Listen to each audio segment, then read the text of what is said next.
অনেক বোকাচোদা বলে chart patterns নাকি স্টক মার্কেটে কাজ করে না। হ্যাঁ, আমিও জানি ইন্ডিয়ান স্টক মার্কেটে চার্ট কাজ করে না, প্রায় না এর মতো খুব কম এমন আছে চার্ট কাজ করে। যেমন এখানে তুমি দেখতে পাচ্ছ এখানে ডবল টপ আছে, এটা কী করে কাজ করে আমি বলছি। ফার্স্টে তোমার উপর থেকে নিচে আসবে, নিয়ে এখান দিয়ে একটা পুল ব্যাক মারবে, মানে হাইয়ের দিকে যাবে, গিয়ে এখানে একটা রিভার্স আসবে। এই যে জায়গাটা, এটা হয়ে গেছে একটা নেক, ফার্স্ট নেক হয়ে যাচ্ছে। আর এখানে তোমার একটা সাপোর্ট, ঠিক আছে, এখানে হচ্ছে একটা নেক, ঠিক আছে, সাপোর্ট আর নেক।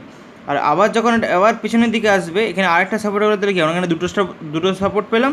আর এখান দিয়েই যখন উঠবে, এই যে নেকটাকে যখন ক্রস করবে, যখন ক্রস করবে তখন এখানটা হবে আমাদের এন্ট্রি, বুঝলে, এখানে আমাদের এন্ট্রি হবে।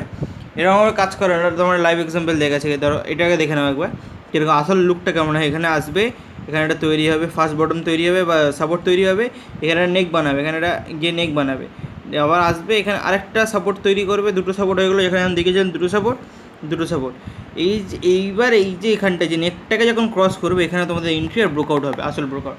লাইভ এক্সাম্পল দেখাচ্ছি। এখানে একটা ট্রেড হয়েছে, এটা গোল্ডের হচ্ছে, ফরেক্সে। আমি বলছি ফরেক্সে চার্ট প্যাটার্ন অবশ্যই কাজ করে, এটা কোনো বড় ব্যাপার না। তুমি দেখতে পারো এখানে এসছে, তোকে আমি করে দেখিয়ে দিচ্ছি।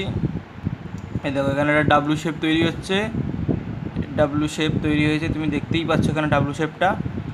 এই যে এটাকে হলো ডবল পেটা, অনেকে বলে কাজ করে না, অবশ্যই কাজ করে, সব ভুলভাল কথা। আমি লাইন হিসাবেও দেখিয়ে দিচ্ছি, লাইন করে দেখো, লাইনগুলো দেখতে হচ্ছে কেন ডাব্লু টাইপের হয়ে আছে, ডাব্লু শেপ, কোনো সমস্যা নেই, এটাই ফরেক্স ট্রেড।